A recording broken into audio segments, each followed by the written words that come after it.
Hi, everybody. Thanks for coming and joining us on Friday before a long Memorial Day weekend. We're excited that we can all be talking to you.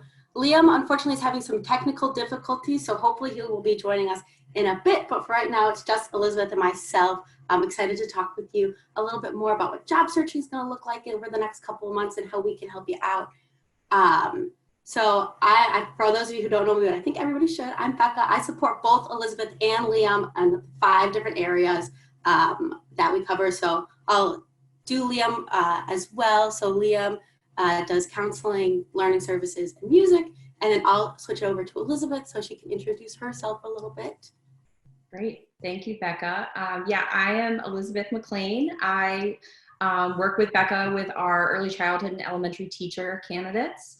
And just like she said, we're really excited to be with you virtually today. We hope that we can, give you a little bit of context about what we're hearing from schools and where they stand with hiring, and a little bit about how expectations may have shifted and on the school's part and on candidates' parts.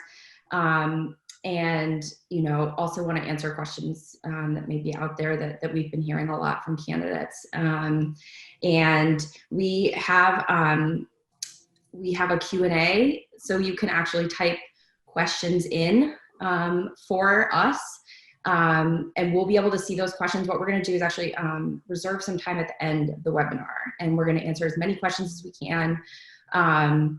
And try to get through, as much as we can, hopefully through kind of the first parts of the webinar. We hope to answer a lot of those questions, but again, we'll get to as many at the end. And then if we don't get to your question, or you have a really specific question about your search that comes up, through the course of the webinar, please feel free to email either Liam or Becca or me, basically who your contact is that you're working with at CS&A, and we'll be sure to get to that question after as well.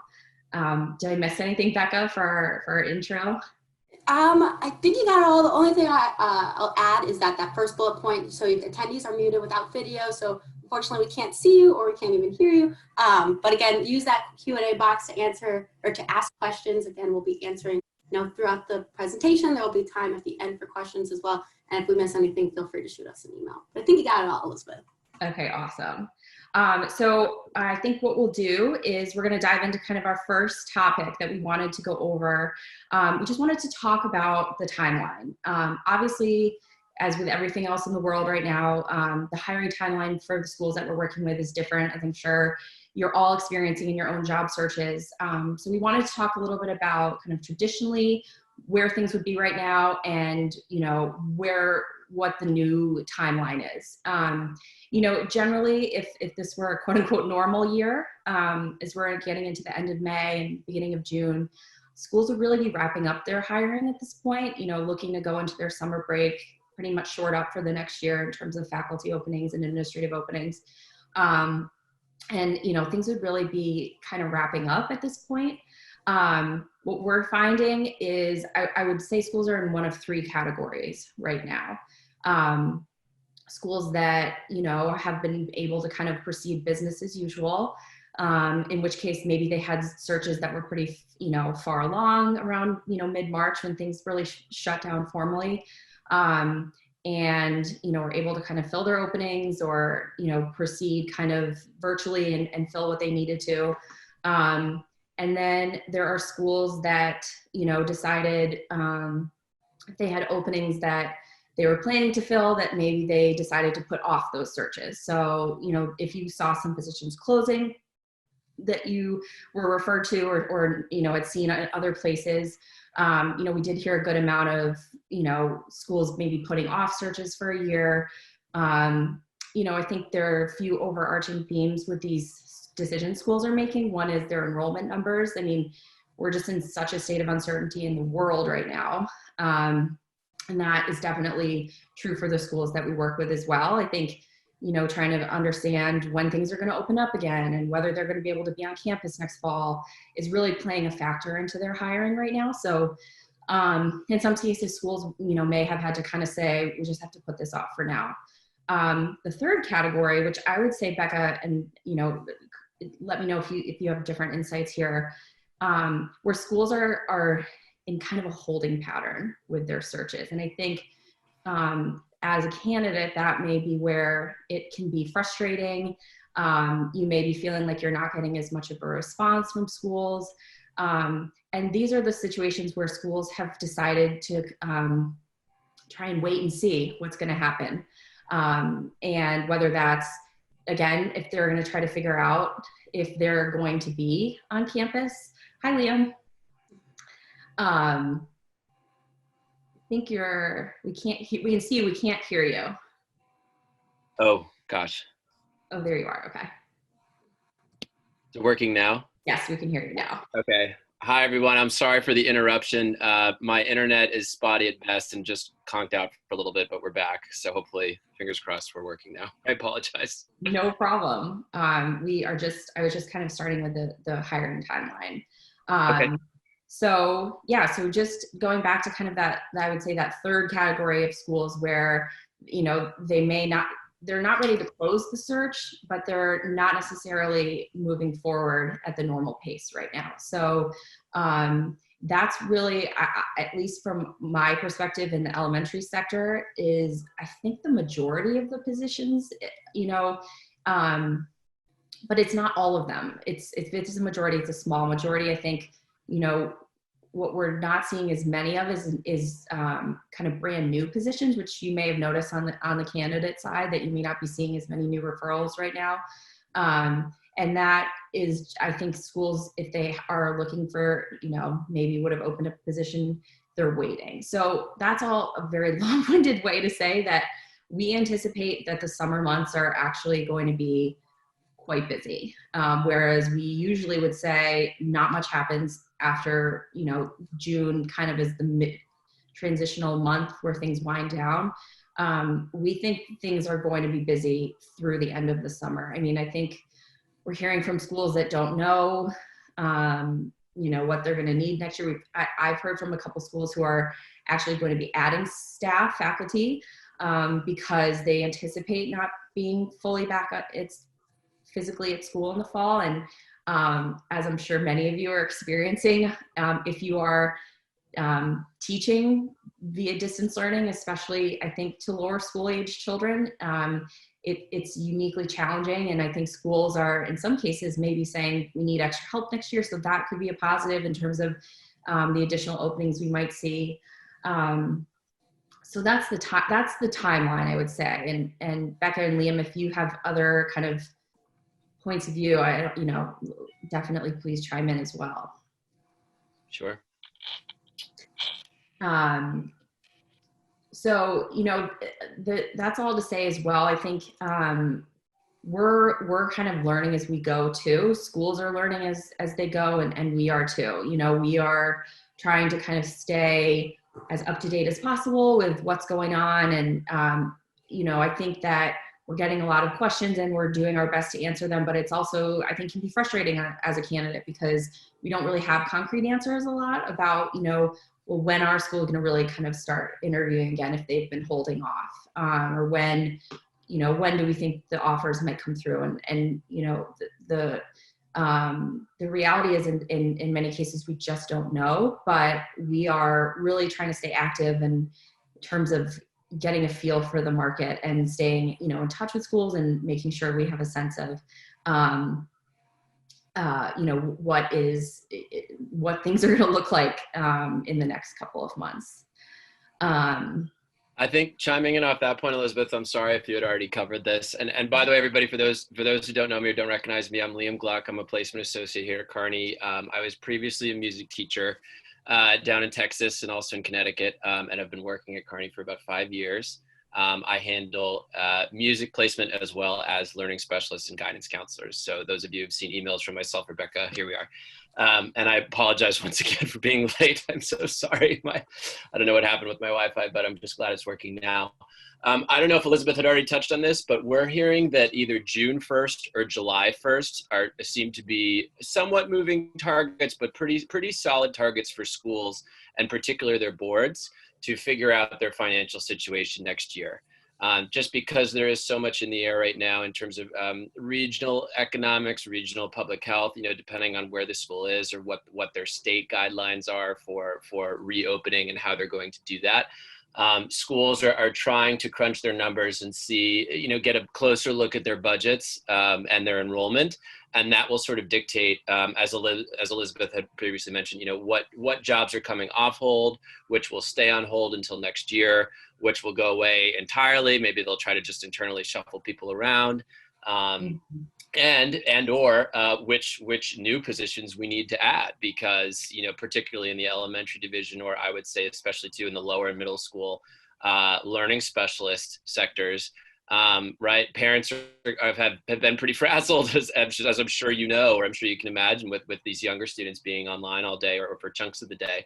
So they might need to staff up, particularly in those divisions. And I think the first of next month, so June 1st and July 1st, will be pretty big indicators for us as the summer goes on. And the optimistic part of me wants to think that you might see a slight uptick in referrals, especially compared to now, just because right now so much is on hold. Yeah, definitely.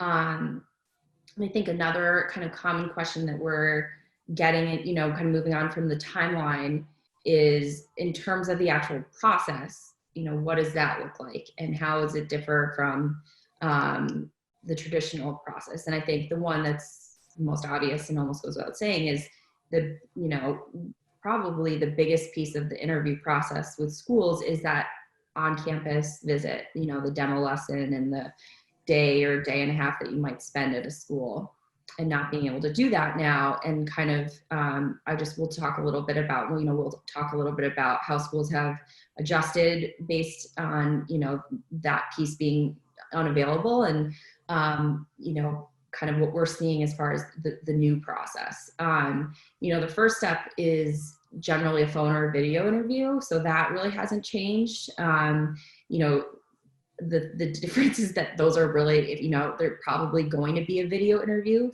first of all, because I think people have become a lot more nimble with the video platforms out of necessity and in this time. And so, you may experience really a shift towards from the very first interaction with a school you have, that it's via Zoom or Google Hangout or another platform. So, my guess is that you're all fairly familiar or really familiar, maybe arguably too familiar now with these platforms. But if you still feel like you're not totally comfortable with potentially having interviews in that sense, in that format, I would, practice with a friend or a family member or a colleague, because you can expect really that, the whole of the interview process will be over video in some form. I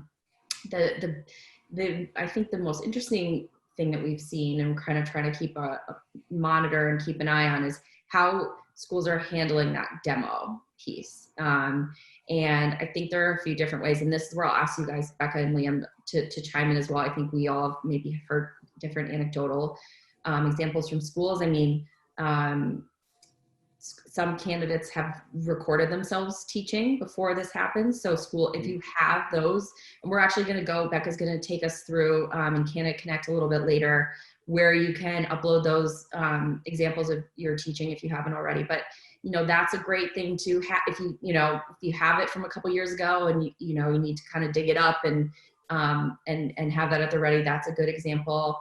I don't know if you guys want to talk maybe a little bit about how, kind of using your current teaching situation, you might apply that to the demo lesson. Yeah. So, particularly with learning specialists and guidance counselors, your job is funkier than a general classroom teacher, right? Where the typical model is one person, you're sort of instructing a group of students. A lot of times it's one-on-one work, one-on-one counseling, or one-on-one academic support, or reading tutoring, or, dyscalculia work, whatever it is you're working on. Could be small group work. So I think for learning specialists, it's probably not as different as it will be for guidance counselors. Learning specialists, they might have you kind of come up with a scenario, perhaps, of, a particular student with a particular learning profile, here's what the parents are concerned about, here's what the teachers are concerned about, and then they sort of present to you, and you're like, okay, well, how would you work with the student? What certifications or methods do you have or are you used to in terms of a student with this particular learning profile? Are there other kind of, at-large factors going on within the school? So you'll just want to be pretty creative and pretty adept at sort of imagining the hypothetical, I think, because they're probably, for privacy reasons, not going to plop a student in front of you with, severe dyslexia and maybe a behavioral disorder and say, okay, figure out this person in 30 minutes over the computer. That won't happen. So I think you can expect a lot of hypothetical situations. I've heard that some schools are doing this on the spot. They'll just sort of give you a student, give you their age, their learning profile, what classes they like, what classes they don't like. Maybe there's a tricky relationship with the teacher, and here's what their parents' concerns are. And so what would you do? What is your plan of attack in terms of, are you going to try to diagnose this student with further learning issues? Or are you going to collaborate with the school psychologist or the school counseling department to see what else is going on at home or in school? And how you would sort of build a relationship with that student, and in what settings you'd feel comfortable working with them, one-on-one. Would you go into their classroom with them? Would you pull them out of the classroom at times? So it's all kind of the things I think you'd be asked typically in an interview, but it's sort of imagining them all at once in a hypothetical as opposed to meeting students. And that case is even more sort of appropriate, I'd say, for counseling, right? I've talked to a lot of counselors actually who, depending on their licensure or certification or, state requirements or even school requirements, they can no longer actually interact with students just because there's a risk of privacy, or they weren't licensed to give, telehealth counseling versus like one-on-one counseling or small group counseling in schools. So I think counseling is going to look very, very different virtually. And I think there are, hypothetical situations I think you can expect, but also kind of what else can you do creatively? Like, could you talk about forming a parents group when it came to sleep deprivation in upper school and what that does for students, or stress and anxiety if you're talking to a particularly high-powered or highly academic pressured demographic? If you are applying for a job at a charter school, right, which will see another slew of mental illness and emotional, differences, cases, things like issues like truancy, issues like abuse, child and family stuff. Would you feel comfortable liaising with social workers? Do you have a social working background? So I think every school community, right, will present a sort of different case with different issues. But if one-to-one counseling isn't possible or isn't available, how can you work around that? How can you connect with parents? How can you connect with outside organizations that might be working with these kids, be they, an individual therapist or a social worker, or, child and family protection in the case of again, depending on your demographic. How comfortable are you liaising with those people? How comfortable are you talking to parents? How comfortable are you talking to teachers about issues that a student is facing, or even trying to garner that information from teachers? Because if you don't have access to these students in one-on-one, your next point might be contacting, Bobby's math teacher, if you know that Bobby is sort of, has a different profile in terms of, emotional behavioral disorders, and just like, how's it going for him? What are his parents saying to you? How is he being in class? And trying to offer suggestions maybe to the teacher, to somebody who, or the parents, or somebody who can, legally interface with them pretty frequently. And offer tips and suggestions there. So counseling, I think you will have to get pretty creative. And that's not to say that, I'm sure there are plenty of you out there that are licensed to give telehealth appointments, and as long as the school's okay with that, you'd shine and you'd be able to do that. But in case that's not an option, how can you get creative there will be important. Yeah, and I think there are similar themes with elementary candidates as well. I think, I think it's a lot of schools are feeling that, even if you are able to record, say, a Zoom lesson that you're doing, obviously that involves privacy requirements as well. Getting, if there are going to be students, getting the permission. I don't even know if you're able to, or just making sure the students aren't viewed. But it's also a challenge, I think, in schools who realize this, is that this is brand new for a lot of teachers, delivering instruction in this way. And as a candidate, you might feel apprehensive and think, if I'm presenting my demo, I don't know that this reflects my best teaching because I've been only doing it for 8 weeks. And it's, we're hearing from everyone that it's enormously challenging, and it's, people are doing their best, but it's certainly not, at the point where it's seamless and everyone is, that it's easy for everyone. Right here. For sure. So I think one of the interesting, I had a candidate who went through the whole process in this time. So began interviewing with a school after everything had shut down, and went through all the way through the offer and acceptance process. And I thought was interesting is when it came to the demo lesson, the school didn't have her do a demo.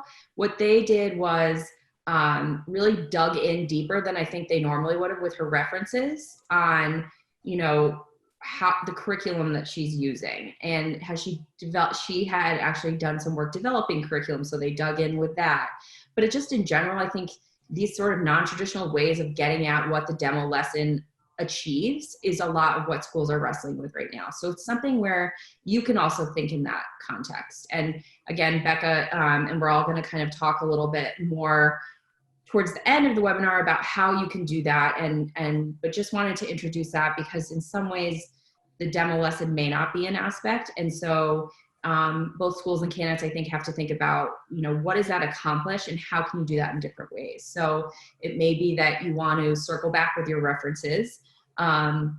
If it's if it's your lower school head, if it's your head of school or someone, that you are working closely with right now and who has, in one way or another can speak to how you've been handling this challenge and, how you've been able to adjust on the fly and as everyone's been forced to.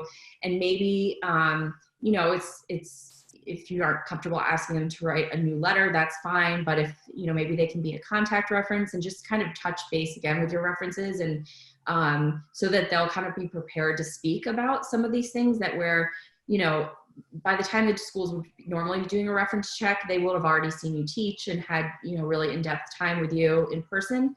But in this case that I was just mentioning with the candidate, the school really used that reference check to get at a lot of that from people who have been supervising her and who have seen this firsthand because they weren't able to see it firsthand. So I guess it's, that's to say that you can be prepared for a number of different scenarios. I think schools are figuring it out and are handling these things differently. But as far as, we always want as candidates for you to feel that you are taking as much control of your job search as possible. There are things you can do. And again, that's what we'll get a little bit deeper into about how you can use this time to maybe highlight skills that new skills that you're developed, or, based on the potential of this continuing to be a virtual learning environment, what you should be highlighting as a result.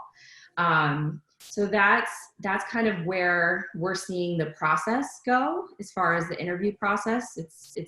There's just not one kind of through line, I guess, for how schools are doing this.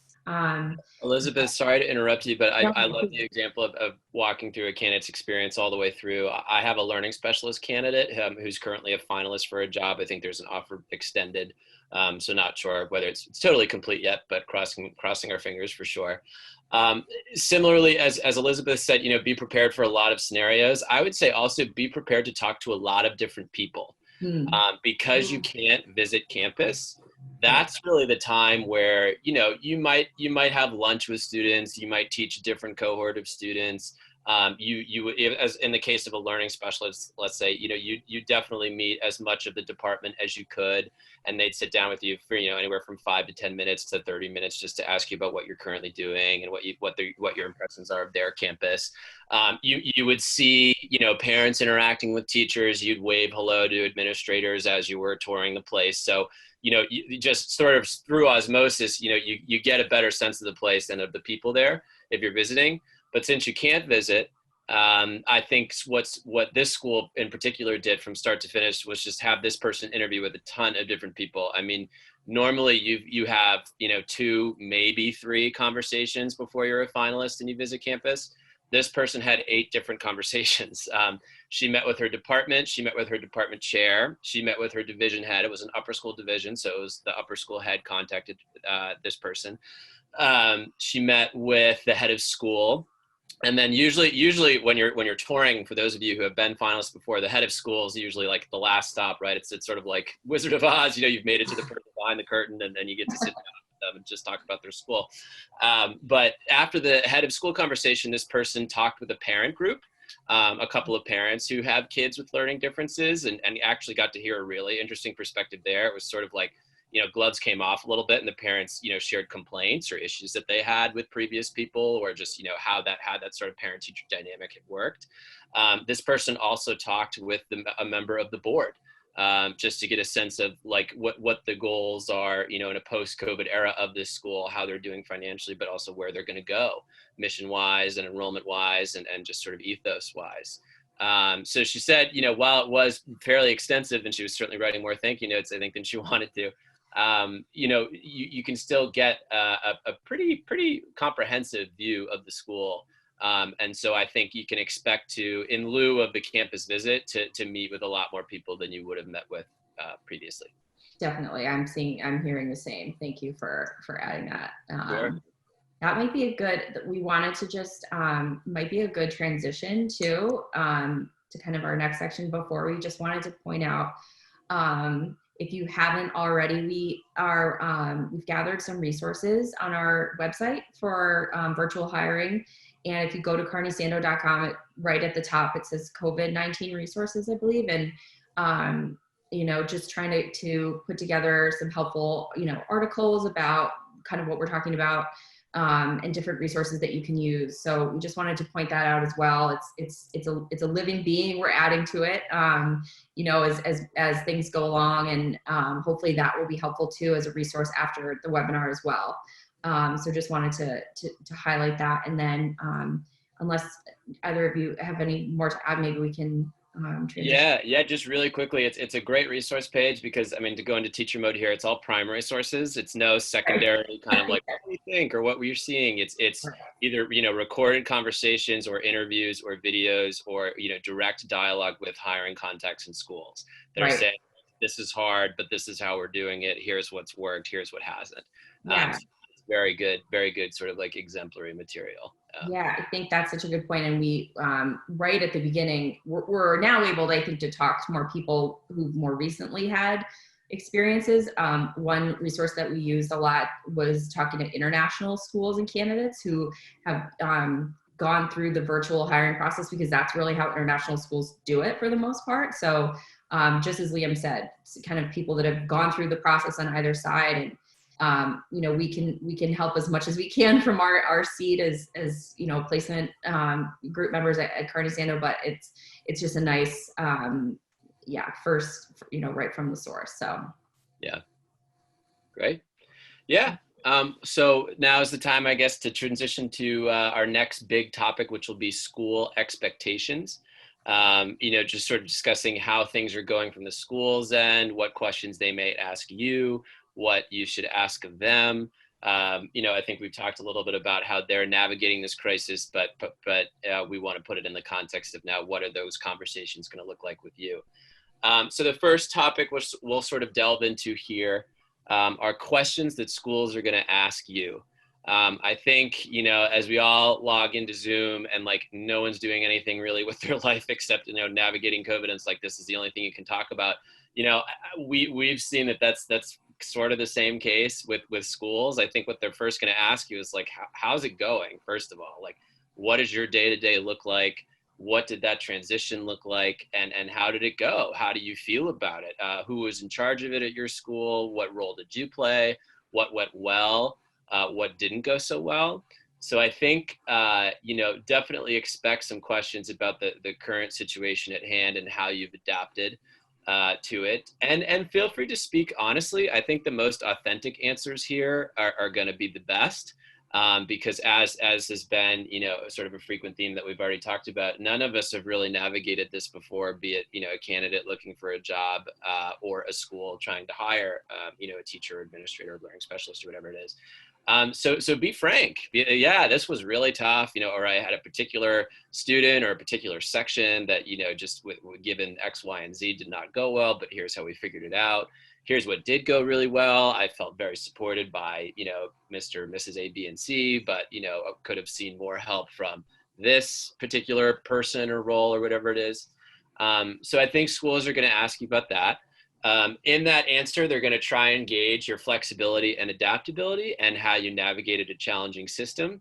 So particularly for those of you who are in a current school, and as you probably had conversations or interviews with us, just getting to know your candidacy. If, in a similar vein, you want to put your best foot forward if the situation wasn't ideal, or if you're in a current situation that you're trying to get out of. We hear from candidates, oh my God, my principal is a nightmare, or, there's just no organization at the top, or the administration turned over and the school hasn't been the same since, and parents are complaining.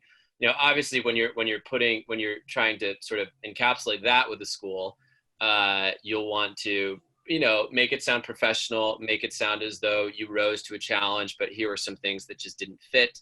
But here's what I did to the best of my ability to try and make it work, kind of thing. I would say that's going to parallel, any questions that you have with COVID time, because, we've all handled it differently. Administrators have all handled it differently. Some have done it with flying colors, others have not. Everyone's stress level is different. And so, feel free to be authentic and be frank, but always be professional, I would say, and prove, flexibility on your end, adaptability on your end, and just talking about how you tried to make a tough situation the best that you could. But here's what could have improved, that kind of situation, rather than bad mouthing, unprofessionally colleagues or supervisors or your school or whatever it is. That makes sense. So on the flip side, they'll want you to ask questions. And I think a fine opening question is, well, how did COVID go for you? Just to sort of build some empathy and build that bridge across, the stressful sort of unprecedented time. The phrase unprecedented time is so overused, but that's what everyone's saying. And they're going to want to really have you dig in on the culture and the ethos of your school. Again, in lieu of the campus visit where you could sort of suss that out, ask questions about school culture. Like, do teachers voluntarily sit with students during lunch? How involved are parents in whatever particular program? If you're a counselor, what are the main challenges to wellness and student success that you find here? Is it issues like truancy or socioeconomic status, or is it, high academic stress, academic pressure? What other school culture questions? Do you see teachers and students interacting in a genuine way in between classes? Are students afraid of teachers? Maybe, from a learning specialist end, what percentage of the population would you say is involved in the learning center, or, in some sort of like learning services track or program? And do they like that? Is it kind of like a safe space for these students, or do they sort of go there with their feet dragging, wishing they were with their peers in their regular classes? So, I think you can ask a lot of like emotive, kind of almost like questions about social interactions that really delve into the character of the school, and the ethos of the school, I think a provocative question that I always encourage candidates to ask is like, why is this job open? And you may get a really simple answer like, oh, our beloved learning specialist of 25 years is retiring, or they're moving, or they've fallen ill, or, whatever else, their spouse or partner took a job, and so they vacated this opening. But you might get an answer that's a little meatier than that. We really just didn't see eye to eye on this program because X, Y, and Z, and that would help you, that you'd learn a lot in terms of, the kind of candidate they're looking for, but also what would be a good fit at the school and what would not be a good fit at the school. So I think that's a good question to ask. What other questions? Maybe just sort of I mean, these might seem obvious, but lay of the land in terms of the department that you're joining. So if you're a counselor, how many other counselors would I be working with? How is that department structured? How many hours of counseling or how many students are on a caseload? Are we doing just one-to-one or are we doing group? Again, what are the main social emotional issues? How involved are parents? Has there been any coordination with outside therapists or clinicians or, psychiatrists or whatever it is? Creative things like, do you have a speaker series when it comes to, again, like maybe a sleep study for upper school, or bullying and friendships for lower school, and healthy use of social media in middle school and upper school, and maybe even lower school, unfortunately. But coming up with sort of trendy, quote unquote, or really relevant topics for today's child and teenager, and just wondering how you can make an impact creatively there. Same goes for learning specialists. How many learning specialists do you have across the divisions? Do you blend divisions, or is it strictly like, nope, we work with lower school kids, we work with middle school kids, we work with upper school kids? Is there a learning center on campus? Who uses that learning center? Is it kind of like a library where, anybody can pop in for tutoring help all the way to, again, like, pretty intensive dyslexia work? Or is it only for, a select percentage of students? I think a really interesting question to ask now would be, how do you see your school once it emerges from this period?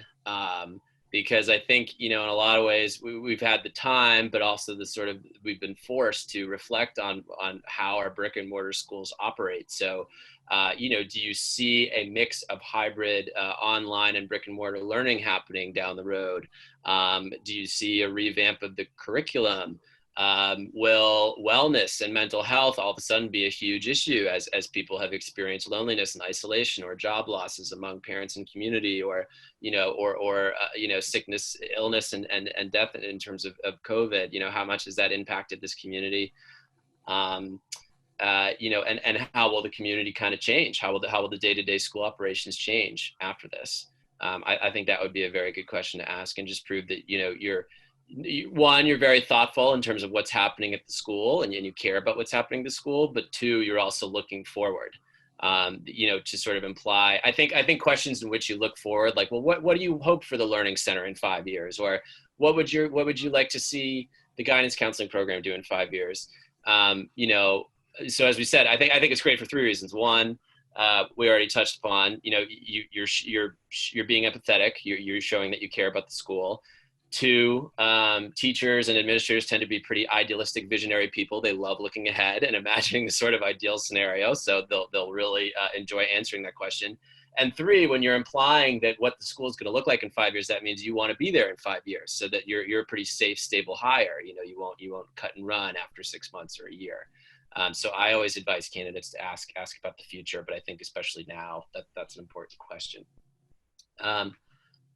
And the next sort of point here surrounding schools expectations are the demo lessons. I think we've sort of covered a lot about the demo lesson when we talked about the virtual hiring timeline, but it's going to look different. They may ask for a recording. They may give you a scenario and you have to on the spot explain something. They may give you a scenario and you get, I've heard of some candidates having like an hour or 2 hours or the afternoon or even a day to come up with, a 30-minute lesson plan or triage plan if it's counseling or whatever it is, to sort of manage the student or group of students, and then they sort of evaluate it. I've also heard of schools offering kind of 2 demo lessons. Like, you might have to make something up in the next like 30 minutes or an hour, and then you'll review it together. And then with those reviews, or knowing more about their school culture, the head of school might actually say, oh, like, our teachers don't actually do that. That's more reserved for like this particular group of professionals on campus, or, whatever it is. Like if it's a boarding school and dorm parents get involved with a counseling issue, let's say. And then they'll give you the night to sort of go back and revise your plan, knowing what you know now about the way the school works or the way those teachers work. So again, reflection, really good listening, being able to adapt and change a plan that you came up with. Those are all going to be kind of crucially important things to demonstrate in a demo lesson. Yeah. Sorry to interrupt. No, go for it. I was talking to a school hiring contact who has moved to giving candidates, what you said just made me think of this, with giving candidates a day or so, doing that actually with interview questions as well. So some schools are either in lieu of a cover letter, giving candidates, a certain number of questions to answer as, basically a document that might be replace the cover letter, but also some schools are actually sending the questions that they will ask you in a video or phone interview ahead of time and giving candidates a chance to really think about them. And it's just an interesting trend. I think that I think is increasing in this time too.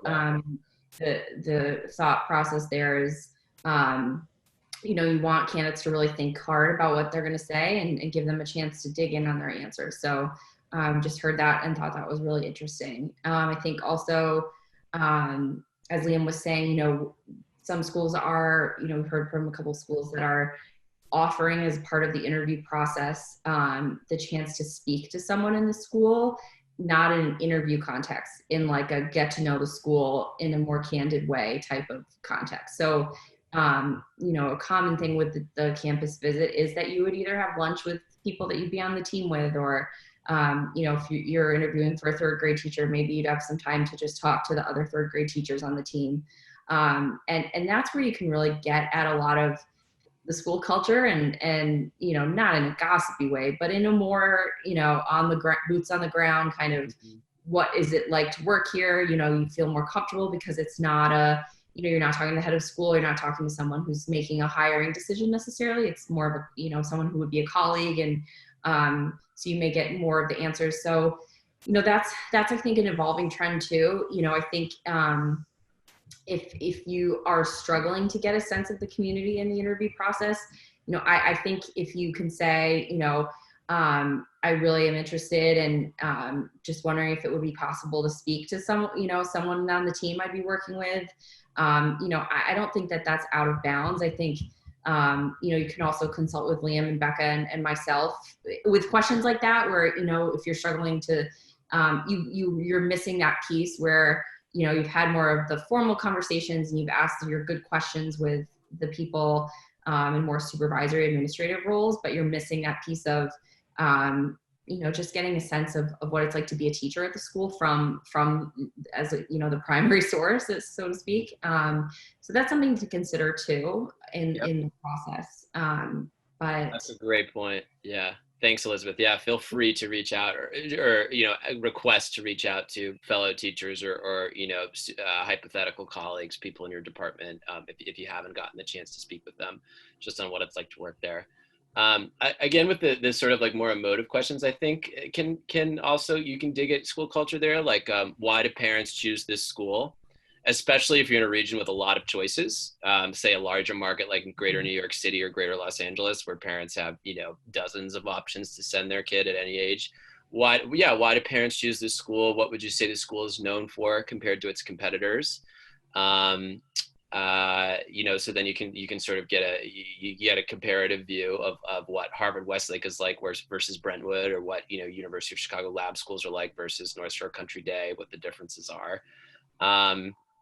What do people really like about the school? Like what keeps faculty there? Maybe, a more provocative question might be, what percentage of faculty have been there longer than 5 years? And you can learn a lot from that. That could be good and bad things. If everyone's been there for 30 years, probably means it's a really nice place to work, but that could also mean that people are pretty stuck in their ways or territorial when it came to collaborative projects. At the same time, everybody, I think, these days loves the sort of progressive startup feel in terms of the school. But if people are, if it's a revolving door and, the programs don't really have any solidification or continuity, that's something else to look at. So those can be pretty helpful questions. Like why do people go here and for how long have they stayed, let's say, for sure. The number one thing that I think you want to sort of get across in your answers, and this could be in a personal statement, it could be in written answers to interview questions that Elizabeth has referenced, or it could be just in a conversation with people at school, is how you're going to build relationships there with other faculty, with other colleagues and students. Relationships are really at the crux of everything that independent schools do. I mean, that, if you were to boilerplate an answer down as to, why parents pay money to send these kids to school, these schools versus the public schools, or why teachers love working there, or why administrators choose to work there when they could be a superintendent of a public school district and potentially make more money. Even, it boils down to relationships. These are very, very strong communities for the most part, where deep friendships are formed between colleagues, between parents and colleagues. Everybody kind of knows everybody. And they want somebody who's going to thrive in that environment, who isn't going to hightail it out the door at 3:05 if the bell rings at 3. And of course, learning specialists and counselors, your job is a little bit different. You're not exactly doing a lot of extracurricular. You could coach a sport, or you could get involved some way in the arts, or student council, or some other student organization. But are you going to be that person who's really there to help and get to know that student, whether it's through their learning profile, their personality, what's going on with them at home, and from an SEL standpoint, or counseling or mental health standpoint, are you going to be somebody who really cares, who students are going to want to go to for help? I think is hugely important to get across, for sure.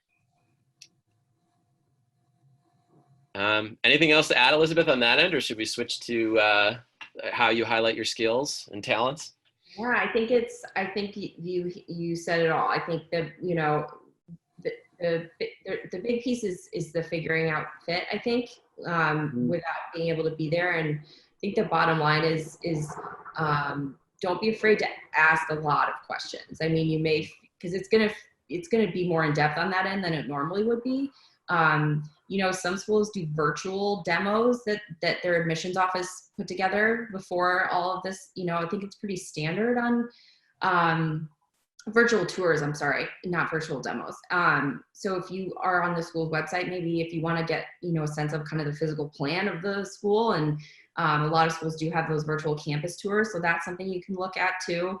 But yeah, I think that, again, also use us as a resource too. If you have questions about the school, we try to get on campus as much as possible every couple of years with the schools we work with. So, we can maybe shed some light on some questions that you might have. But yeah, I think it's just kind of adjusting to where we are right now. Absolutely. Yeah.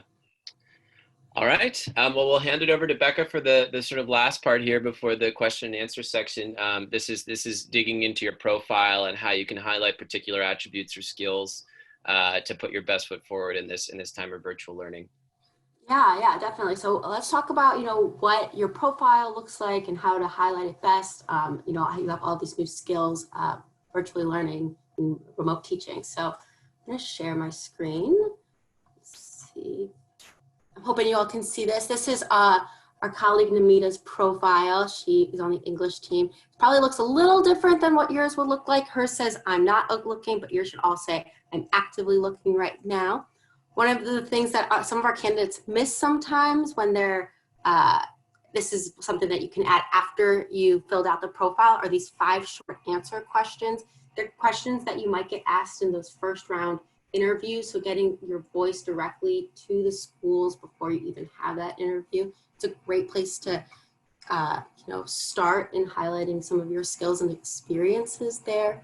Below that, you have your teaching and administrative interests, and then your preferences. All are always changeable. So once you fill out the profile, if you decide, I'm really interested in California, or maybe I'm not interested in Texas, you can always edit those down there.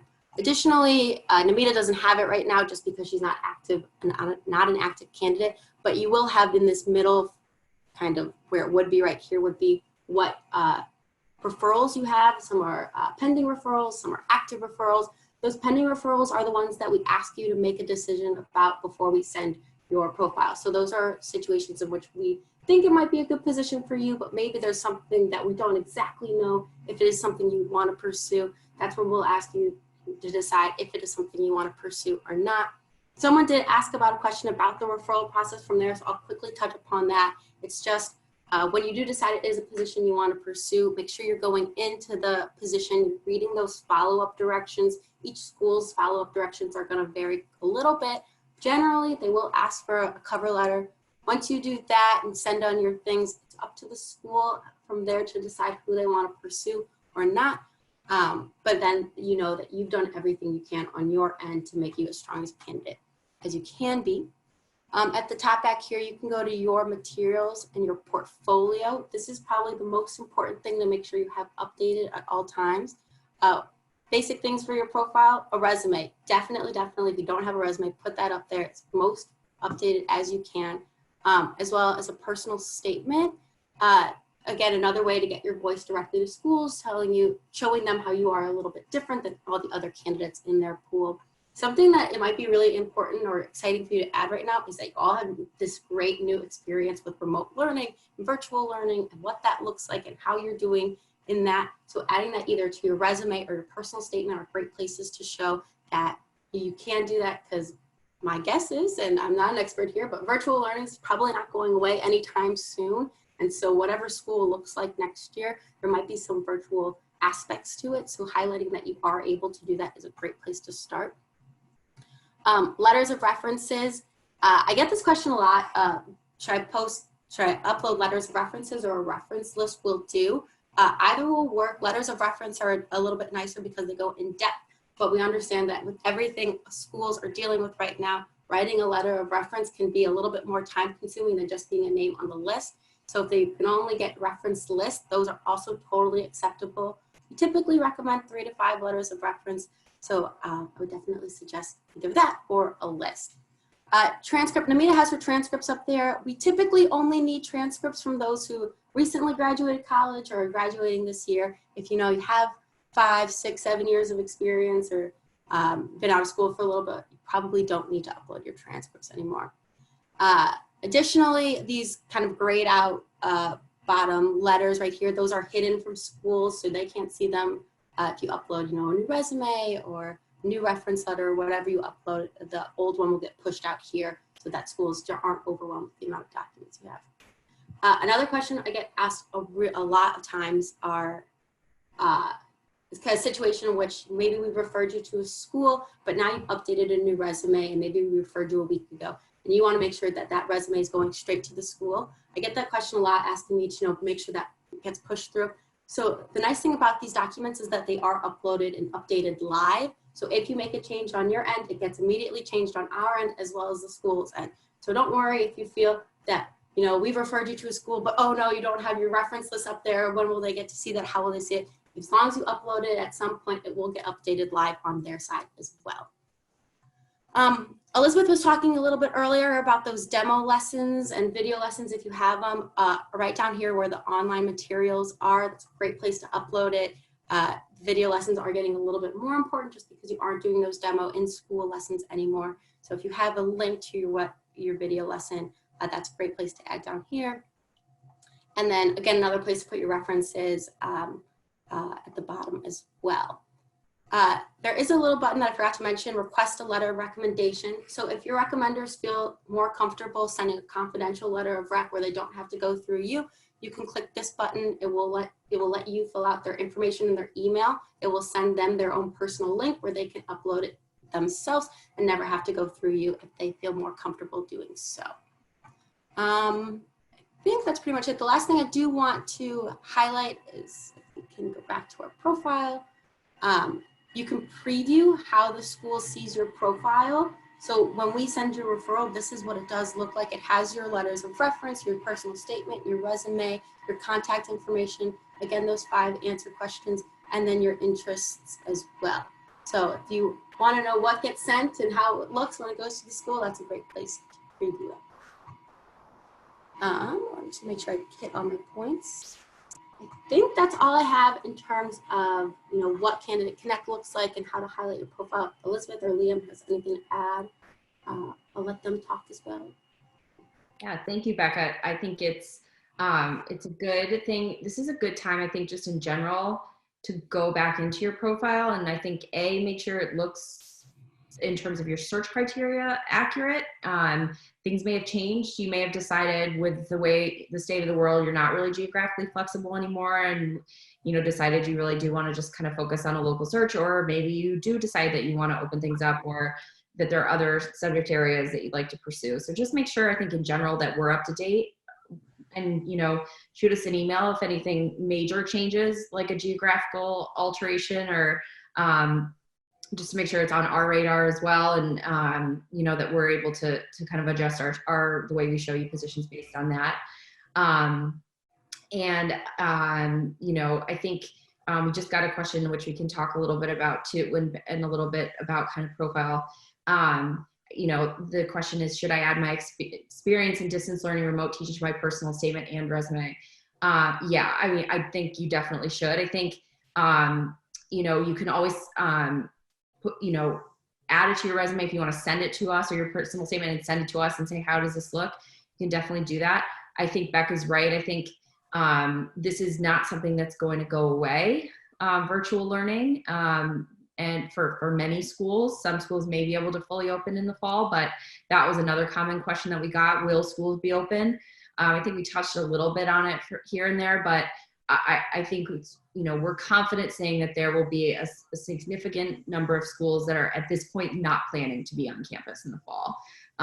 And specifically for elementary, I was talking to my colleagues about this recently, just kind of wondering, and you may, I'm sure you're wrestling with this yourselves, especially with younger children. I think the idea of enforcing social distancing and, you know, trying to, you know, expect that kindergartners are going to understand that they need to stay 6 feet away from each other at all times and have masks on. So I think that in itself is going to be a huge challenge for schools. And so I think just as we said, you're showing that on your resume that you have experience with distance learning or remote teaching. Anywhere that you can put that, I think you definitely should. And even if it's not that you're not, even if you're going to go into a position where you will be back in the classroom, it shows again these skills that schools look for, that you are adaptable and flexible, and that you know can change quickly and adapt to new circumstances. So I definitely think that you should. If you have a section on your resume towards the bottom, which a lot of people do, where you kind of show different technology platforms that you have experience with, if you've used anything new with the remote learning, you may put that there too. And yeah, I think that any place that you can really show, you know, these kind of new set of skills that you've had to develop, I think will really enhance your profile. And as schools kind of adjust to this being the new normal, maybe a lot more what they're looking for. So yeah, I think that just in general, it's a good time to just go back through and kind of look at everything. And Becca showed you this section where you can upload your online materials, I think we call it. If you have a teaching website, that's a good place to put it. If you have a teaching blog or you know, anything kind of digital that's related to you know, education that you've created is a great to add. Because again, you're looking for ways to show school who you are without the ability to be in person with people. And so the more that you can do that and kind of enhance these documents, you know, it's not ideal and everyone knows that, but kind of working with what we have and what, you know, the tools that you have now, I think will really strengthen your candidacy. Excellent. Yeah, nothing really to add on mine. Fully echo what Becca and Elizabeth have said. I think the only other thing that might be counseling specific is, again, if you are licensed or, you know, somehow legally allowed to provide telehealth counseling or one-on-one appointments, particularly with people under the age of 18, I would make that known on your resume for sure, or in a cover letter. Yeah. Well, we're getting towards the end of our kind of stated time for the webinar. I think we kind of covered the questions that we've gotten during this time. Again, you know, if you have anything that comes up a minute, 10 minutes over the weekend, a week from now that you're wondering about, please reach out to us, and keep an eye again on our the virtual hiring resources as well. And we will be updating those, and you know, let us know what questions you have. As Liam said, I think June 1st, you know, we hope that some things will become clearer in for some schools with their hiring decisions. So also keep an eye on your referral list. I'm sure you're seeing the word hold a lot more than maybe you were in the months before COVID. We will, you know, we do our best to update that. So you may see it's an open referral, but it has the word hold in front of it. you know, that will be updated. So if we hear a school has said a job is taken off hold, you may log back in and see now that it's just a live referral. And so keep an, I would say, a closer look on your open referrals than maybe you normally would, because they will be adjusted based on the status changes. And I think in the coming weeks, in the next month or so, a lot will be moving there, we hope. So, so that's something else to think about with the search going forward, but we'll also keep you posted. I think, again, a common question as far as new positions, we're seeing some, but we're just not seeing the same volume that we do. So if you're feeling like that activity is slow, you're not alone, unfortunately. That is just where we are. I think schools, as far as being able to, you know, unless it's a really confirmed, I mean, we're seeing some, it's not zero for sure. But I did want to, you know, maybe not give the best news, but if you're feeling like, why am I not seeing a lot of new positions? That's where it's not because of you as a candidate, it's the market and the kind of where we are right now. Do you guys have anything else, I think, before we wrap up here? Nothing from me. Just wanted to tell Piorina hi and thank you for logging on. I will answer your question after we wrap up this webinar. Well, thank you all so much for joining us on Friday afternoon. I know we're heading right into a holiday weekend, whatever that means in this new world. I did not remember it was Memorial Day weekend until I went to the grocery store this morning and couldn't understand why there was a line and all the barbecue stuff was highlighted and everything. But you know, hopefully that you'll be able to you know, take some time to relax and enjoy the good weather if you have it. And you know, we're here to help. So please let us know what we can do going forward, and we'll do our best to keep you posted as we learn you know, new things on this end. And yeah, just wanted to say thanks for joining us and enjoy the weekend. Yes, thank you. Thank you, everyone, and happy Memorial Day. Enjoy the long weekend and good luck. And we're here for you. Thanks, everyone. Bye-bye. Bye.